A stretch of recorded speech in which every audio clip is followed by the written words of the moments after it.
The first morning I moved into my daughter's house, I thought I was stepping into safety, into the warmth of family.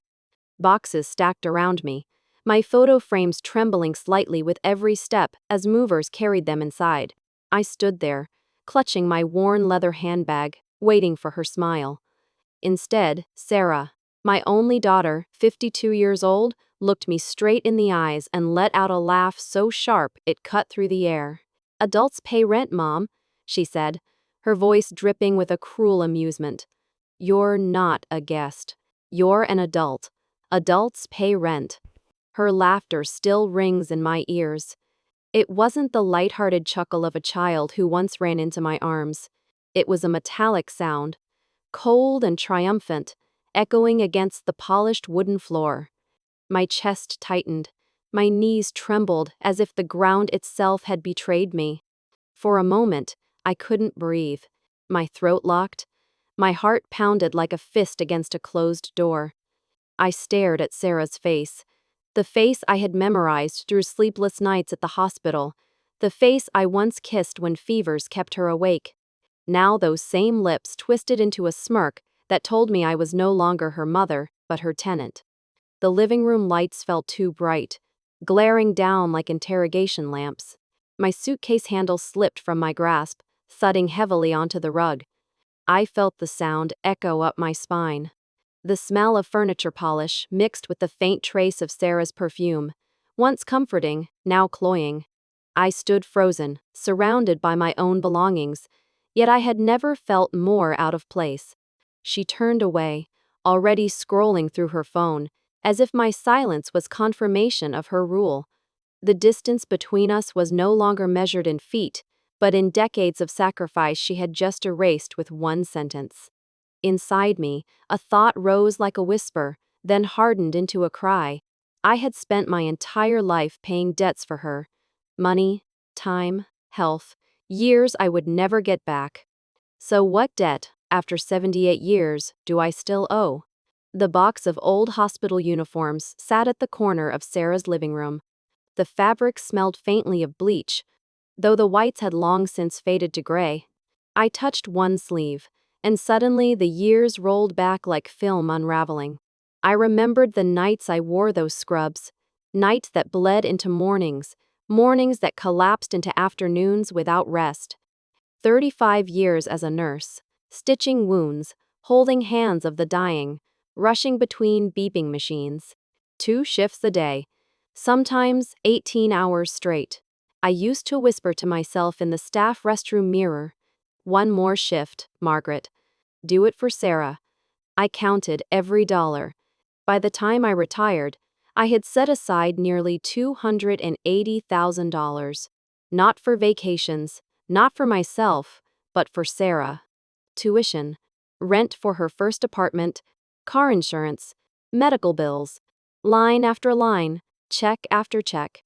My hands developed calluses not from gardening or hobbies, but from writing so many payments in cramped handwriting. One December evening stands out. The wind howled outside, rattling the loose pane of my kitchen window. The electricity bill, $85, lay damp on the table, stained by snowmelt from my boots. I rubbed my numb fingers together, promising myself I'd make it stretch.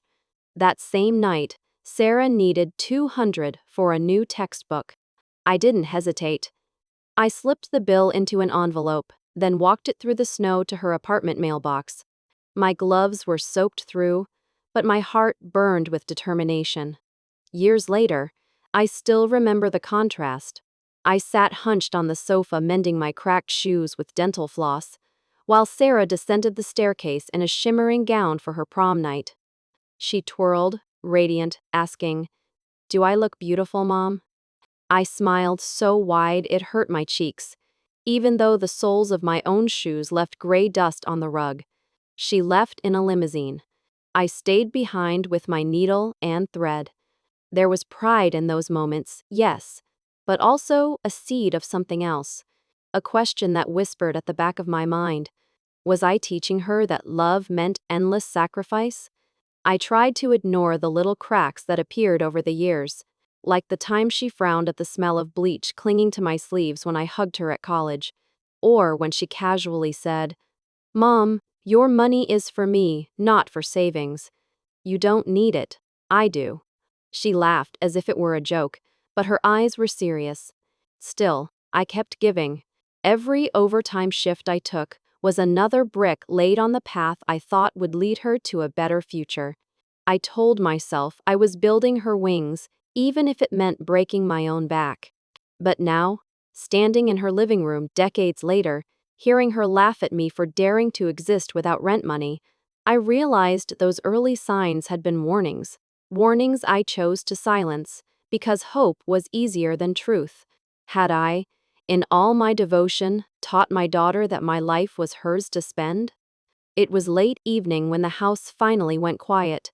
Sarah and Mark had gone out, leaving only the ticking of the kitchen clock and the hum of the refrigerator.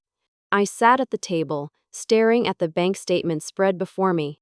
The numbers blurred, but one line stood out in bold clarity: the automatic transfer, $1,200 every month, straight from my account to hers. My hands shook as I traced the line with my finger. That figure was heavier than any of the boxes I had carried into her house, heavier than the guilt that had chained me for years. I whispered into the silence, "How much longer can I keep paying for the right to exist?" Then came the avalanche of questions, each crashing louder than the last. If I keep going, will I lose my home? If I keep going, will I lose my health? If I keep going, will I lose my dignity? And finally, if I stop, will I lose my daughter? The thought clawed at me. My chest tightened, tears pricked my eyes, but I knew the truth. I had already lost her the moment she laughed at me like a stranger. I reached for the phone. My fingertip hovered over the cancel transfer button. My breath came shallow, like I was about to step into a storm.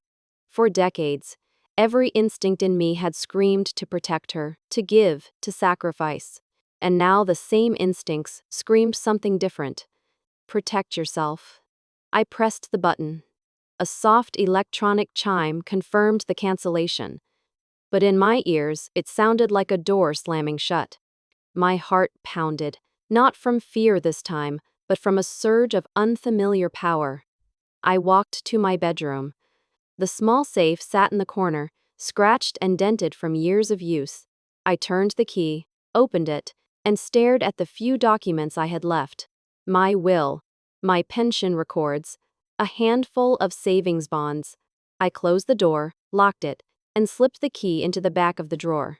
My fingers lingered on the wood grain, feeling the cool finality of that gesture. It wasn't just a safe I was locking. It was the cycle of endless sacrifice. I thought about the price of not changing. I saw myself drained of every dollar, every ounce of strength, until I was nothing more than a shadow, begging for scraps of respect in a house I had already built with my sweat. I imagined the walls closing in, my name erased, my choices stolen, my final years auctioned off piece by piece. No, that future would not be mine. I straightened my back. My tears dried on my cheeks, leaving faint salt trails, but my jaw was firm. For the first time in years, my voice did not tremble as I spoke out loud, to the empty room, to the ghosts of all the nights I had worked 2 shifts just to give her everything. I am not an emotional ATM anymore. I am Margaret Wilson, and I hold the key to my own life. In that moment, something inside me shifted. The trembling woman at the table had vanished. What remained was someone I had almost forgotten. Someone who had once fought through exhaustion, blood, and grief to keep others alive. Only this time, the life I was saving was my own. The knock on the door came sharp, deliberate.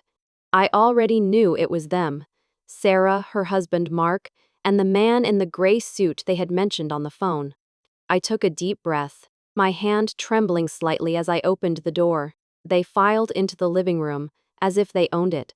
Sarah set her handbag on the sofa without asking. Mark carried a folder thick with papers. The lawyer, young but polished, placed his briefcase on the coffee table. The room felt different that evening. The same beige curtains hung by the windows. The same china teacups rested on the sideboard. Yet everything seemed poisoned. The ticking clock above the mantel grew louder with each second, and the neat stack of documents on the table seemed to radiate menace. I poured tea for them with hands that weren't steady, the cups clinking against the saucers. The lawyer didn't touch his. He only tapped his pen against the folder, a soft, rhythmic sound that carried the weight of threat. Sarah leaned forward, her voice coated in sugar. "Mom, you're 78. You don't need to worry about handling money anymore. It's stressful for you. Let us take that burden off your shoulders." I forced a calm tone. "I'm quite capable of handling my own affairs." Mark chimed in, eyes narrowed. "It's for your safety. Scams, mistakes, late payments. You could lose everything. If you sign over financial authority, Sarah can make sure you're protected." The lawyer slid a page from the folder. His voice was smooth, rehearsed. "This is a standard power of attorney. Very common for seniors. Nothing to be afraid of." I stared at the lines of black print, the blank space where my signature was expected. My chest tightened. Sarah smiled, tilting her head like she was soothing a child. "Come on, Mom. You don't want to make things difficult. Just sign. It's for the best." I set the teacup down carefully. The porcelain rattled against the saucer. My voice was low but steady. "Safety is not being chained by papers. Safety is knowing my life is still mine."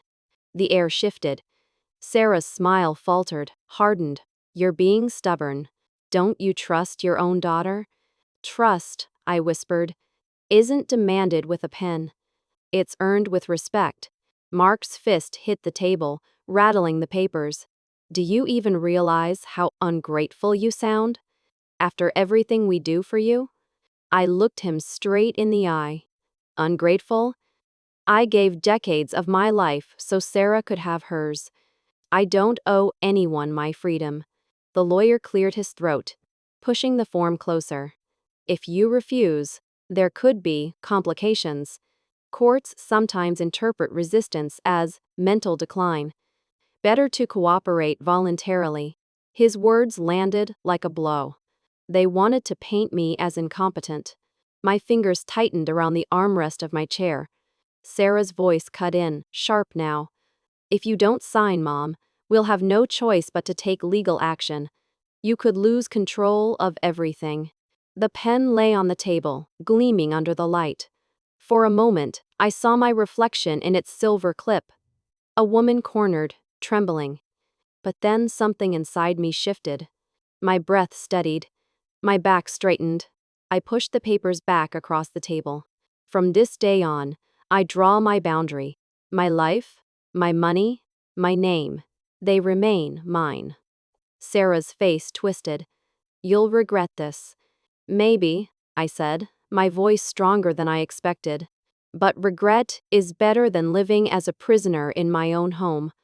The silence that followed was heavy. The lawyer snapped the folder shut. Mark muttered something under his breath.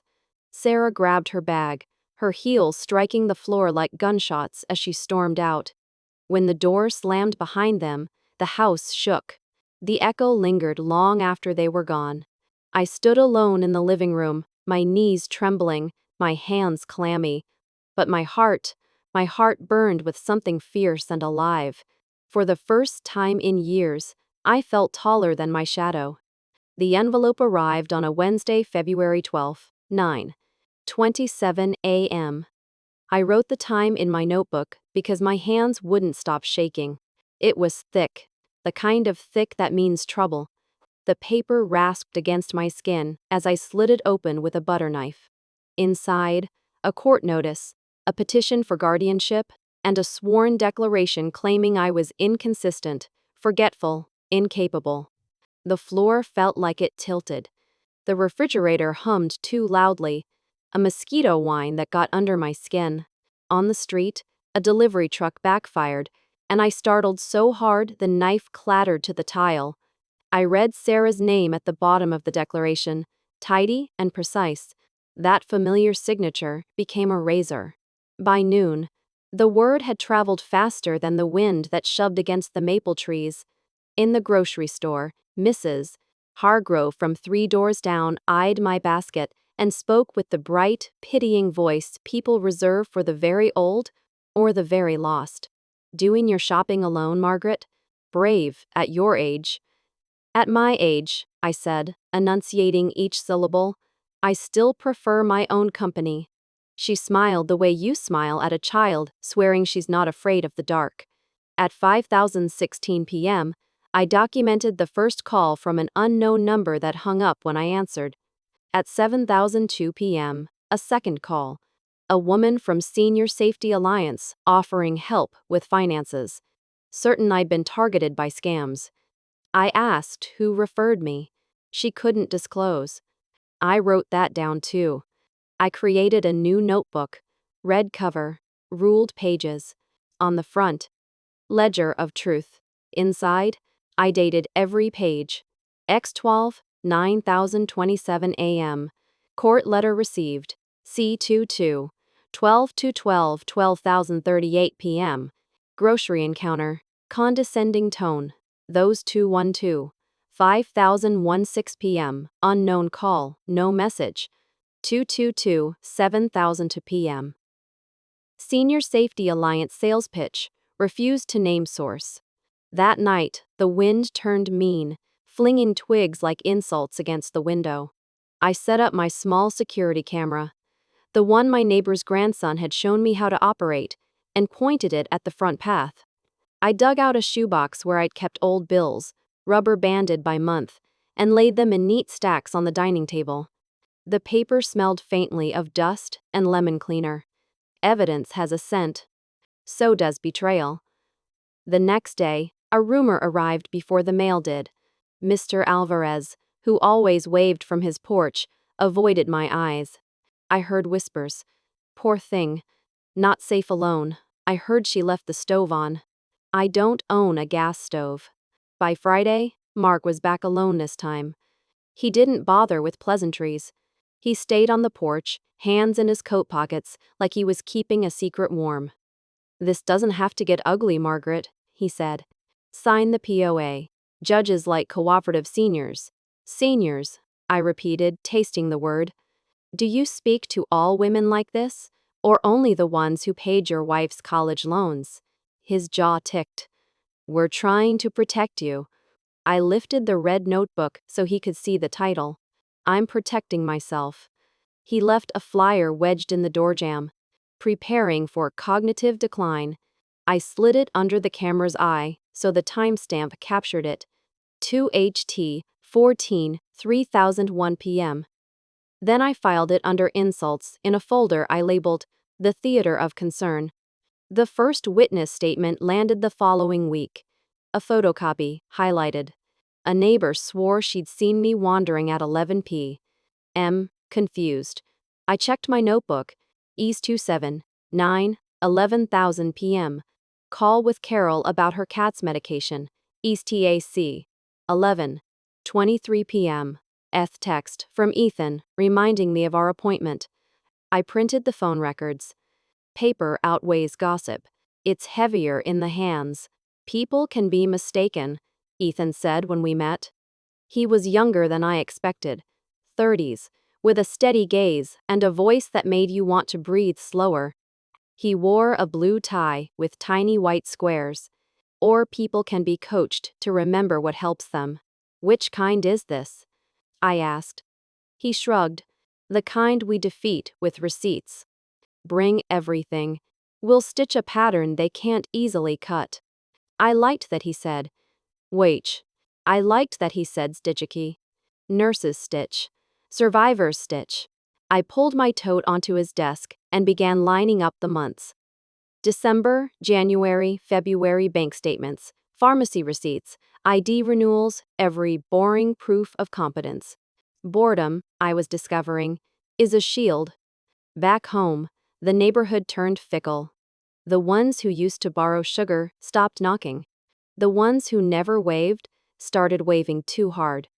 At the Saturday market, Two women fell silent when I reached for oranges, and one of them said, in that stage whisper that pretends it isn't. Poor Sarah. All that responsibility. I picked the heaviest orange and placed it gently in my bag. The worst pain, I said, not looking up, isn't being doubted by strangers. It's being turned into a puppet by your own child. I went to see Carol afterward, my friend of 43 years, widow, dog lover, keeper of honest tea and cruelly good scones. She answered in her apron, flour on her cheek. Is it true? She asked. No preamble. It depends which story you've heard, I said, and my voice wobbled. She put the kettle on and made space at the table among her seed catalogs. Tell me yours. So I did. I told her about the laugh, the rent, the declaration, the flyers, the whispers. She listened like people used to listen, without interrupting to fix or to argue. When I finished, she slid a small tin toward me. Inside were tiny labeled SIM cards. Cameras? I asked, surprised. Doorbell, kitchen, back alley, she said. Gerald installed them for me, and he can help you if you want. I don't know what you'll need, but I want you to have what you might. Carol, my throat went hot. Don't thank me, she said, patting my fingers. Just let me sit with you when it gets loud. It got loud quickly. Sarah filed an incident log through her attorney. In it, she claimed I had forgotten to pay my water bill and misplaced my medications. Ethan helped me reconstruct the month. 1:43, 10,007 a.m. Water bill paid on mine, CS1232. 10:09 a.m. Confirmation email, S1 second 24. 8:40 a.m. Pharmacy picked up. Video clip of me at the counter, timestamped. We layered the facts. We printed stills. We made a quilt of proof that could keep out a winter of lies. But the cold seeped in anyway. Nights stretched long. Sometimes I would wake to the thought that perhaps they were right, that the edges of my mind were fraying, that I had missed some crucial step of being a person. Then I would swing my feet to the floor, pad to the dining table, and touch the piles. Paper, ink, dates, times. I would whisper the numbers like prayers. 85.0. December bill. 200 canceled. 2212, 9, 27. The numbers steadied me. On the last Tuesday of the month, I found a copy of a notarized letter in my mailbox, edges still warm from the printer. It said I had agreed to appoint Sarah's friend, whom I barely knew, as my financial manager. My alleged signature was shaky. The M in Margaret, a crude mountain instead of the loop I learned in Catholic school. I took a photo, blew it up on the computer, and traced the differences on tracing paper like a child copying constellations. Counterfeit stars.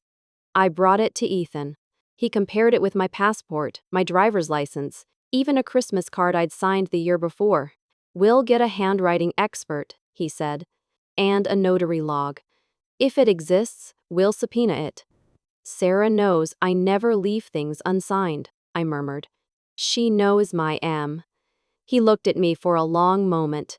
People who want control learn your habits. Then they copy them or weaponize them. Either way, we make it boring for them. Boring wins. The social pressure tightened. A church acquaintance I hadn't seen in months rang my bell holding a casserole like a white flag. I heard you're going through something. A legal process, I said. She hesitated in the doorway, eyeing the stacks behind me. We're praying for clarity. Me too, I said. Clarity is good for the soul and the record. She didn't laugh. Some people don't like jokes that nudge the truth. I tried to build breathing space into the days. Mornings, I walked to the pier. The winter lake chewed the shore in small, patient bites. I wore my old teal scarf and counted gulls. 5, then 7, then 5 again. The cold surfaced my bones. The sky made me feel both very small and very intact. Back home, I made a pot of soup, enough for two, always enough for two. Sometimes Carol came by. Sometimes the other bowl cooled on the counter, a promise unsaid. The opposing lawyer began sending emails with bullet points that felt like bullet holes, evidence of decline, pattern of confusion, safety concerns. I replied only with attachments, receipts, logs, videos, statements. When words twist, numbers straighten. But even numbers can't hold off certain nights. One of them arrived with rain. It drummed against the roof, louder than it had any right to be. I sat at the table under a single lamp, the yellow cone-slicing darkness from paper. On the page I wrote, "What happens if I lose?" The pen hovered. The question looked bigger than the room. I lose my accounts. I lose decisions about my body. I lose the right to say where I live. I lose my name in practice, if not on paper. I swallowed. Then I turned the page and wrote the partner question. What happens if I stop? DEC. I stop the bleeding of dignity. I stop paying to be erased. I stop pretending that love without respect is love. I closed the notebook and pressed my palm flat on the cover. The thud of my heartbeat met the quiet thrum of the fridge. For a second, I could hear the girl Sarah used to be, laughing, barefoot on summer grass. The sound evaporated. 2 days later, a small mercy. Mr. Alvarez knocked, cap in hand. "I shouldn't have avoided you," he said. "My sister went through something like this with her son. Here." He handed me a USB drive. "Doorbell camera caught someone leaving papers in your mailbox at 2 a.m. last week. Looked like Mark. Are you sure? I know that coat. He wears it to the 4th of July cookout. My wife hates it." He grinned sheepishly. I laughed for the first time in weeks, the sound brittle, then rounder. "Thank you, Daniel," I said, and meant the thank you past my teeth. Ethan took the footage, paired it with the notarized letter date, and raised an eyebrow that said, "Useful." "We're building a wall," he told me on the phone. "Brick by brick. Keep your notes. Keep breathing." Breathing meant choosing my moments of quiet, like a medic chooses gauze. I turned off the news. I listened to classical radio, Vivaldi's bright violins, Bach's clean architecture. I brewed tea and let the steam be its own small sermon. In these pockets of ordinary, I remembered my competence, the way muscle remembers stairs after a hip heals. Then, as if the universe were checking whether I had enough strength to keep standing, another blow. A letter from my doctor, outlining concerns. Only, I didn't have that doctor. I called my actual physician, Dr. Patel, and he agreed to write a statement attesting to my cognitive health. "Bring your logs," he said. "We'll make the record boring." "Boring wins," I echoed. He smiled through the phone. You can hear a smile when someone is kind. On the first Monday of March, a courier delivered a thick packet addressed to the court. The cover sheet called it a comprehensive picture. Inside, Lies wore the suit of compassion. I took a blue pen and annotated every page. No. Incorrect. C212-7. LO2 PM. NSSWS, false signature. C. Exhibit C.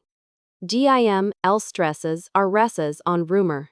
See affidavit from Dr. Actor Patel. I worked until the lamp trembled with heat. I ate crackers with cheddar at midnight and wrote cheddar 12, N04 a.m. because the mundane also proves a life. When my eyes blurred, I stepped outside. The street was oddly bright. Moon hung like a coin over the stitched-together roofs.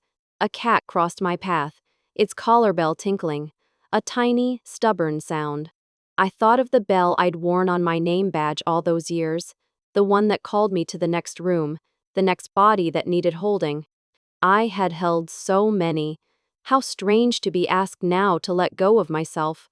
I went back in, closed the door, and placed my hand on the safe.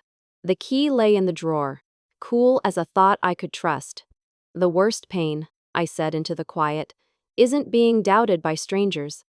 It's being turned into a puppet by your own child. The words didn't echo. They settled. They became a floor I could stand on. The hearing date arrived. April 6th, 9:00 a.m. The notification lay on the table like a final chord waiting for strike. I copied it into my ledger of truth. I set 3 alarms. I pressed my blouse. I laid out my shoes, the ones I'd mended long ago and then replaced. Good leather that shone like resolve. That evening, Carol popped in with soup and a ridiculous bouquet of supermarket tulips. "Your luck," she said. "For evidence," I corrected, tapping the vase. "Proof that some things still bloom on time." She smacked my shoulder with a dish towel. "Don't get poetic. Get ready. Do you think I'll win?" I asked finally, whispering the question that had been pacing my ribs for weeks. "I think you already did something harder," she said. "You stopped apologizing for existing." After she left, I stood in the kitchen, the tulips opening like yawns. The house held its breath. Or maybe I held mine for it. I looked at the piles: receipts, videos, statements, letters. A life reduced to paper, yes, but also a life defended by it. The clock clicked forward, honest as a metronome. I turned off the lamp, then turned it back on. I sat, pulled the red notebook toward me, and wrote, "If truth is a ladder, how many rungs will I need to climb before the court can see me as I am?" I set down the pen and listened to the quiet answer. Nothing back.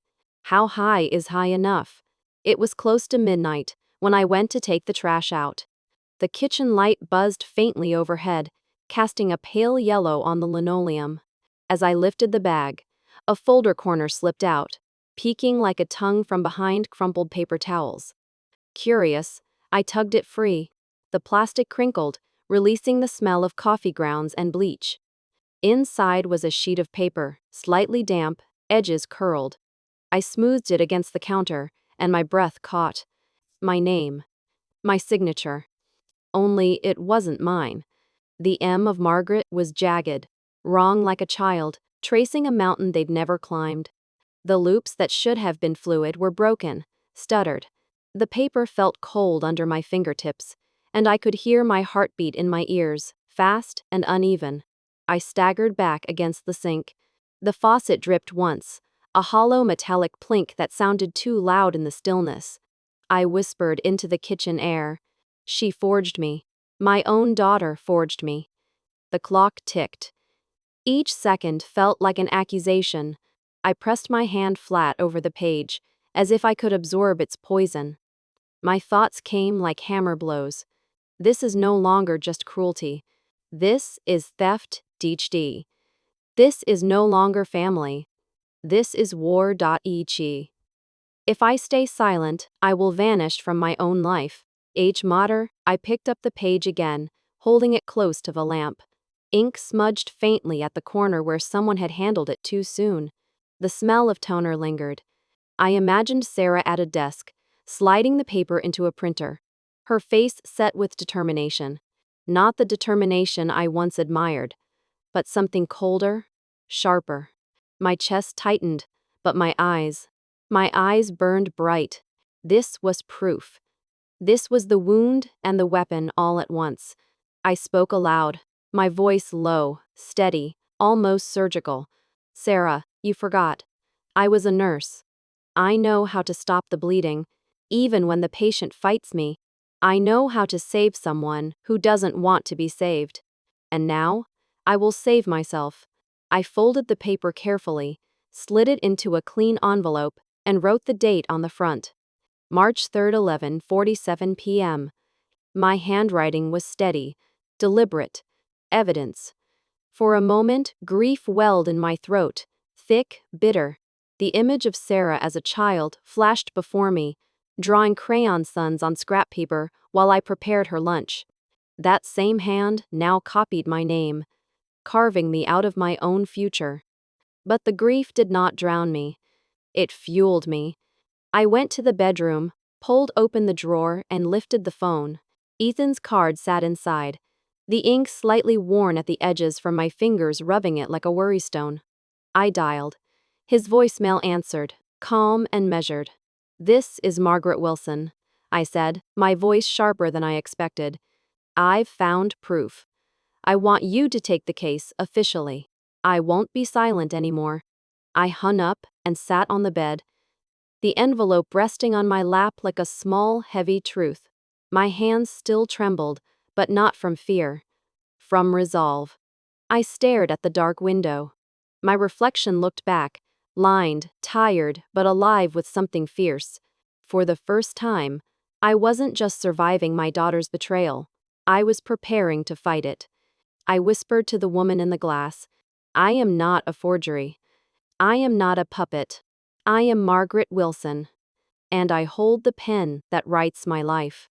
My dining table had transformed into a battlefield, not of blood and weapons, but of papers and proof. Bank ledgers stacked on the left, receipts clipped in neat bundles, photographs and notarized statements lined up like soldiers awaiting orders. The red notebook, my ledger of truth, lay open in the center, its pages bristling with dates and times. Ethan came by on Tuesday evening, his tie loosened, sleeves rolled up. He ran a practiced eye across the table. "This," he said, tapping the pile of receipts, "is your shield.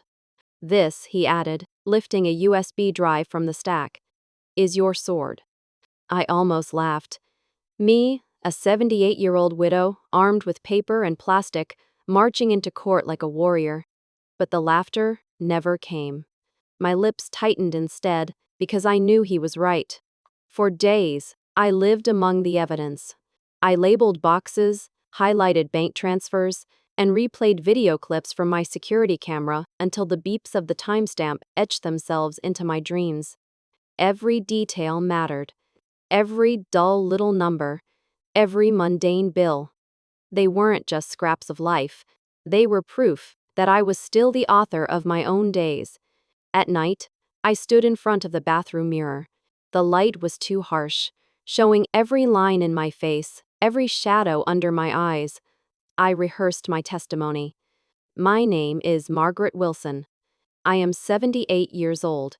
I am competent. I manage my own affairs." The first attempts cracked apart. My voice trembled, thin as glass. Halfway through, I would falter, whispering instead of speaking, hearing Sarah's laugh echoing in my skull. "Adults pay rent, Mom." Jopress. My throat closed, as if even here, alone, she was stealing my words. But each night, I tried again. I steadied my breath, placed a hand over my chest, and repeated. Slowly, the tremor faded. Slowly, the words came clearer. One night, I surprised myself. I spoke so firmly that the sound bounced off the tiled walls and startled me. For the first time, I heard authority in my own voice. Carol visited often, armed with casseroles and moral outrage. She set the food on the counter and wagged her finger at me. "You eat, Margaret. Evidence is no good if you collapse in court." She even sat through one of my mirror rehearsals. When I faltered, she clapped once, sharp. Again. I obeyed. Her presence steadied me, like an old metronome ticking me into rhythm. Neighbors, I didn't expect, stepped forward too. Mr. Alvarez brought me his doorbell footage, labeled neatly with the date. Mrs. Price from across the street signed an affidavit about seeing me jog her memory on medication refills. "Sharper than me," she wrote. Each small gesture felt like a brick added to a wall I thought I was building alone. Still, at night, doubt crept in. I would lie awake, staring at the ceiling, remembering the years I had chosen silence. The times I swallowed hurt rather than confront it. The times I told myself love was worth the humiliation. My body remembered those nights. The clenched jaw, the tight chest, the tears I let no one see.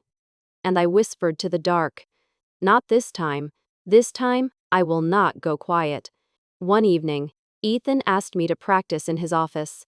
He sat behind his desk, playing judge, while I sat across, heart hammering. "Tell me why you refuse the power of attorney," he prompted. I gripped the arms of the chair. "Because safety isn't being stripped of my name. Safety is the right to decide how I live. His brows lifted, and then he smiled faintly. That, he said, is your voice. That's the one we need in court. It was strange, this feeling. Preparing documents felt like mending wounds. Tedious, necessary, but not glorious. Yet with each signature, each photocopy, each page slid into a folder, I felt like I was sharpening a blade. I wasn't stumbling into battle. I was arming myself for it. The night before the hearing, I laid everything out. My blouse pressed, shoes polished. The envelope with the forged signature tucked into a labeled folder. The red notebook at the top of the stack, its pages swollen with ink and resolve. I stood before the mirror one last time. My reflection stared back, lined, weary, but unyielding. I lifted my chin and spoke, not as rehearsal, but as declaration. I am not going to court to win. I am going to reclaim my name. The courthouse smelled of old wood and polish, the kind of scent that seeps into your clothes and stays there. The fluorescent lights hummed overhead, merciless and cold. I sat at the long oak table beside Ethan, my lawyer, my hands clasped so tightly my knuckles ached. Across the aisle sat Sarah, in a pressed navy dress, Mark at her side, and their attorney with his briefcase open like a mouth waiting to swallow me whole. The bailiff's voice boomed. All rise. Chairs scraped. Robes rustled. Judge Harris entered, black gown flowing, her expression unreadable. My stomach clenched as the gavel came down. Bang. The sound vibrated straight through my bones. This was no longer a living room dispute. This was a battlefield with rules, witnesses, and consequences written in ink. Sarah's lawyer rose first. His voice was calm, rehearsed. Your Honor, this is not a case of greed, but of necessity. My client seeks guardianship out of concern. Mrs. Wilson has demonstrated repeated lapses, forgetting bills, misplacing medications, wandering late at night. She is vulnerable to scams. We present this petition not to punish, but to protect. Protect. The word rang false in my ears, like sugar sprinkled on poison. He called Sarah to the stand. She walked confidently, her heels striking the floor in steady rhythm. My mother is 78, she said, voice steady, almost tender. She's had moments of confusion. Once she left the stove on. She has trouble keeping track of her accounts. I worry for her safety every day. My chest tightened. Once she left the stove on, we never even had a gas stove. Ethan leaned forward, whispered, Wait. Let it land. Then we strike. When it was his turn, Ethan rose. His voice was quiet but firm, cutting through the courtroom like a scalpel. Your Honor, concern is commendable, but lies are not. Mrs. E's Ertual. Wilson is not confused.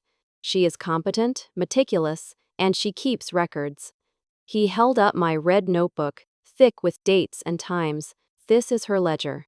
30 years of notes, receipts, confirmations. She does not forget. She documents.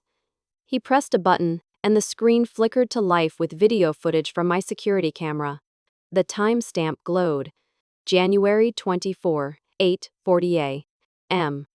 There I was, standing at the pharmacy counter, handing over my card, speaking clearly with the clerk. Does this look like confusion? Ethan asked. Sarah shifted uncomfortably. The lawyer objected, but the judge overruled. The first witness was Dr. Patel, my physician of 15 years. He adjusted his glasses, voice steady. I have examined Mrs. Branda Wilson regularly. Cognitively, she is sharp. She manages her medications accurately, asks informed questions, and shows no signs of dementia. The second was Mr. Alvarez, my neighbor. He clutched his cap in his hands, but his voice carried strength. I've seen her jog my memory more than once. It's me who forgets, not her. And my doorbell camera caught her son-in-law leaving documents in her mailbox at 2 in the morning. That's not her confusion. That's their deception. Gasps rippled through the gallery. Mark's jaw clenched. Then came Carol, flour still on her sleeve from baking that morning. She spoke simply. She taught me how to use my smartphone last year. If she's losing her mind, then so am I, and I don't think either of us is. Laughter broke the tension for a heartbeat, then settled into silence. But the sharpest blade wasn't the lawyer or the witnesses. It was the moment my son, my only son, took the stand. I had hoped he would stay silent. Instead, he cleared his throat and said softly, "I think Mom might need help. Sarah has always taken care of her. Maybe she should keep doing that." He didn't look at me. His eyes stayed fixed on the floor. The words sliced deeper than any false affidavit. For a second, the courtroom blurred. My breath caught, and the pain was a weight pressing me into the chair. Even you, I thought. Even you would trade my freedom for convenience. Then, it was me. Ethan asked me to stand, but I didn't need prompting. I walked slowly to the stand, feeling the eyes of the room on me, heavy as chains. My legs trembled, but my voice found its strength. I am Margaret Wilson. I am 78. I am old, yes. My hands shake when I pour tea. My knees ache when the weather turns. But age is not incompetence. I looked at Sarah. Her gaze flickered, then hardened. For 35 years, I worked as a nurse. I paid every bill, every tuition, every emergency. I stitched wounds at the hospital and shoes at home. I gave everything to my children. The courtroom was silent, each word landing like a stone dropped in water. I have paid every debt asked of me. But today, my voice sharpened, steady, ringing in the stillness. Today I refuse to pay one more. I will not pay the bill for my own freedom. The words echoed, heavy and clear. The judge leaned forward, her expression softened, just slightly. She tapped her pen once, then spoke. This court finds no evidence of incapacity. The petition for guardianship is denied. Mrs. Wilson remains in full control of her estate and her decisions. Bang. The gavel struck. The sound reverberated through my bones, but this time it did not shake me. It steadied me. Sarah gasped. Mark muttered under his breath. Their lawyer closed his folder with a snap of defeat. I sank back into my chair. My shoulders felt lighter than they had in years, as if an invisible weight had slipped free. Tears blurred my vision, but they weren't bitter anymore. They tasted like salt and sunlight. Through the tall courtroom windows, a shaft of late afternoon light cut across the floor, warming my hands. I smiled, small at first, then wider. It was the first real smile I'd felt in months. For the first time in years, I wasn't someone's wallet, someone's burden, someone's shadow. I was Margaret Wilson, whole, seen, free. When I stepped back into my house after the verdict, the silence startled me. In the courtroom there had been whispers, shuffling papers, the sharp crack of the gavel. Here, only the faint hum of the refrigerator greeted me. I set the small wooden gavel, given by the clerk as a token, on the dining table. It looked out of place among the folders, the piles of evidence, the red notebooks swollen with pages. A weapon turned into a relic. I sat down, but the chair felt too big. My hands rested on my knees, palms damp. My body knew I had won, but my heart hadn't caught up. That night, I did not sleep. I lay in bed, eyes tracing the cracks in the ceiling as if they might spell out answers. Every time I closed my eyes, I heard echoes. Sarah's voice dripping with false concern. My son's refusal to meet my eyes. Ethan's steady counsel, the judge's final words. Tears slid into my hair, quiet and hot. They weren't bitter. Not anymore. They were the kind that washed something away. Relief, perhaps, or mourning, or both. At 2 a.m, I rose. I padded barefoot to the dining room. The gavel gleamed under the lamp, small and solid. I picked it up. It was lighter than I remembered, almost fragile. I turned it in my hand, then set it down again. I won. I whispered into the empty room. But am I free? The question lingered, heavy, unanswered. I brewed tea, letting the steam curl against my face. The smell of chamomile filled the air. I opened the back door, stepped onto the porch. The night was cold, but the stars were bright, scattered like salt across black velvet. I wrapped the shawl tighter around my shoulders and breathed in. The air felt sharper, cleaner, as if the world had been rinsed. I thought of all the years I had bent myself smaller to fit inside Sarah's demands, of the nights I stayed silent to keep peace. Victory in court had closed one door, but it hadn't built me a new home inside myself. That work was mine to do. I lifted the teacup, hands steady now, and took a slow sip. The warmth spread through me, not dramatic, not triumphant, but grounding. For the first time in months, maybe years, I was drinking tea because I wanted to, not because someone else had left me shaken. I went back inside, placed the empty cup on the counter, and opened a window. The cool breeze pushed against the curtains. A neighbor's dog barked in the distance. Life went on. My reflection caught in the glass. Lined face, tired eyes, but not defeated. I touched the pane, tracing the outline of my own cheek, and whispered, "Freedom doesn't come from a verdict. It comes from the decision to live differently." And in that quiet moment, I believed myself. The first morning in my new apartment by the sea, I woke not to the buzz of my phone, but to the rhythm of waves. The light spilled through the curtains, softer than the courtroom fluorescence, warmer than any lamp in my old house. I padded barefoot across the wooden floor, the boards cool under my feet, and lifted a cup of coffee to my lips. It was light. Feather light. For years, my mornings had begun with the weight of my phone in my hand, waiting for messages, demands, transfers. The phone had felt like a stone chained to me, but now, I held only porcelain and warmth, steam rising like a promise. I sat on the small balcony, wooden chair creaking as I leaned back. Below, gulls dipped and wheeled. Salt air brushed against my cheeks. I closed my eyes and let it settle into me. This was not victory loud with applause, but freedom quiet with space. I remembered the sofa in Sarah's house, brown and heavy, pressing me into silence as I watched her and Mark shuffle papers meant to strip me of my name. That sofa had been a prison, cushions swallowing my spine, air heavy with expectation. Now, I sat in a chair of my choosing, light wood, facing the horizon. No one hovering, no papers demanding signatures, just sea and sky. The contrast was almost absurd, yet it was real as the cool coffee mug in my hand. The motif returned unbidden. The safe. Once I had locked it trembling, hiding keys like a secret.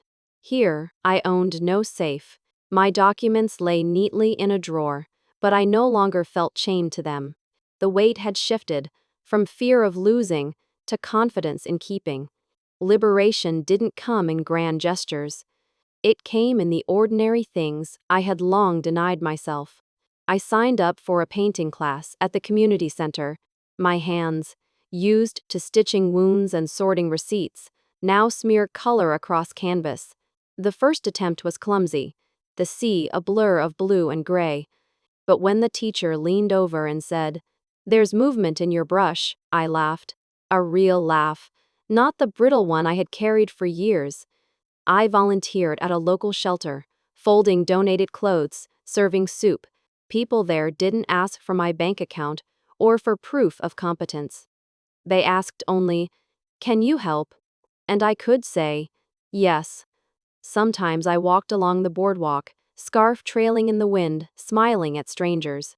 Sometimes I sat on the sand with Carol.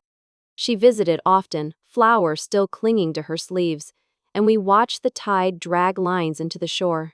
She would nudge me and say, "See, even the ocean erases what it doesn't need." One evening, I took out my red notebook. Its pages were filled with evidence, dates, notes, all the bricks of my defense. I traced the ink with my finger, then closed the cover. It had saved me, yes, but now it was no longer a shield. It was history. I wrote one final line on the last page. Freedom isn't bought or gifted. It's chosen, again and again. M.A. Chu. I tucked the notebook away, not into a safe, but into a simple box marked past. I don't delude myself.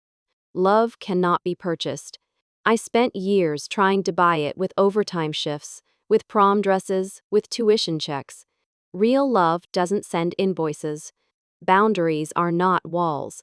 They are doors you choose when to open and when to close, even with family, especially with family. I learned too late, but I learned. And the greatest lesson: loving myself is not selfish. It is survival. It is the root from which every other love must grow. On my balcony, evening settled in. The horizon blushed with the last light of day. I raised my coffee cup, now filled with tea, and whispered to no one in particular. Perhaps to the sea, perhaps to myself. I am not a burden. I am not a wallet. I am Margaret Wilson. And I am free. The waves answered in their endless rhythm. I leaned back, breathing deep, and let the sky stretch wide above me. Because freedom, I now knew, was not given by a judge's gavel. Freedom was the morning I lifted a cup that felt light in my hand. Thank you for staying with me until the very end.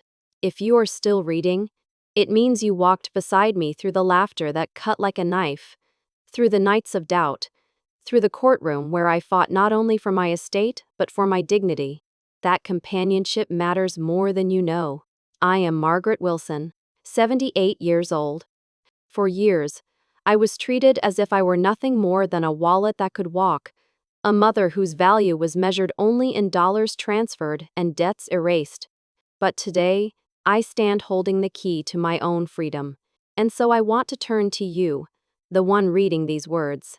If one day, the child you raised with blood and sweat, the child for whom you sacrificed sleep, health, and years, were to laugh at you and say, "Adults pay rent, Mom," what would you do? Would you shrink, as I once did, apologizing for existing? Or would you draw a line, stand tall, and say, "No more"? I don't ask this to accuse you, nor to tell you what choice to make. I ask because the question is the doorway. The way you answer it today, even silently in your own heart, shapes the freedom you will or will not claim tomorrow. If my story touched you, I invite you to leave a comment. Share what you would choose, or share a piece of your own journey. Someone else, trembling on the edge of silence, might read your words and find the courage to step forward. If you believe in these conversations, share this story. Somewhere, another mother, father, or grandparent may be waiting for a sign that they are not alone, that it is not selfish to guard their dignity. And if you want to walk with me a little longer, follow along. Each week, I will open another chapter. Real stories of loss, betrayal, and the hard, beautiful work of standing up again. Because here is the truth I learned too late, but not too late to live. Real love cannot be bought. Boundaries are not cruelty, they are survival. And loving yourself is not the end of love. It is the beginning. So let me leave you with this. I am not an emotional ATM. I am the keeper of my own name. And so are you.